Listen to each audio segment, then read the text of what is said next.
Nick Greiner, Barry O'Farrell, now Gladys Berejiklian, the third New South Wales Liberal Premier to be toppled by the Independent Commission Against Corruption.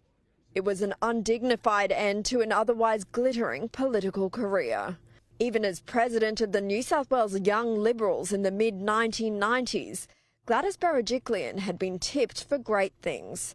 Her big shot would come in the form of a $3,000 bottle of wine, the undeclared gift which cost former Premier Barry O'Farrell his job. His successor was Mike Baird, while Berejiklian was promoted to Deputy Liberal leader.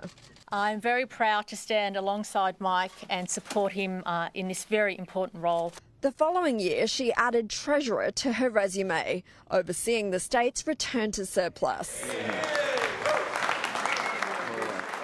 We've never had this level of sustained growth before. When Mike Baird stepped aside following bruising battles over greyhound racing, forced council amalgamations and lockout laws, his deputy was the obvious choice for his replacement. In 2017, Gladys Berejiklian became the state's first female Liberal Premier. I've been a senior minister for 6 years.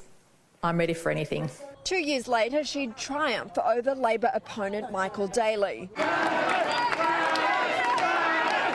leading the coalition to a historic third term and writing the history books herself, New South Wales' first popularly elected female premier and the first Liberal woman across Australia to win a state election. How good is Gladys Berejiklian? Someone with a long surname and a woman can be the Premier of New South Wales. But her biggest challenges were yet to come. She was almost sunk by her government's mishandling of the Ruby Princess cruise ship at the start of the COVID pandemic in 2020, when thousands of passengers were allowed to disembark despite a COVID outbreak on board, which would spread nationwide to 700 cases and 22 deaths. Then there was the humiliation of her secret relationship with former MP Daryl Maguire, which was thrust into the spotlight as the ICAC investigated whether he misused his position in public office. I deny the proposition that I turned a blind eye. I don't care who it is. I stuffed up in my personal life and I accept that.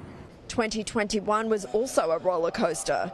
The Premier was at first praised for helping to keep Australia afloat during the pandemic, then pilloried for not acting sooner or harder after the Delta outbreak led to several months of lockdown in the country's largest city. This is perhaps the scariest period that New South Wales is going through. Ultimately, her personal life would be her undoing. Gladys Berejiklian is New South Wales' second longest-serving Liberal Premier, but she's stepping down just shy of the 5 years in power required to receive taxpayer-funded benefits, a rule introduced by her own mentor, former leader Barry O'Farrell. She would have reached that milestone in January. Caroline Marcus, Sky News.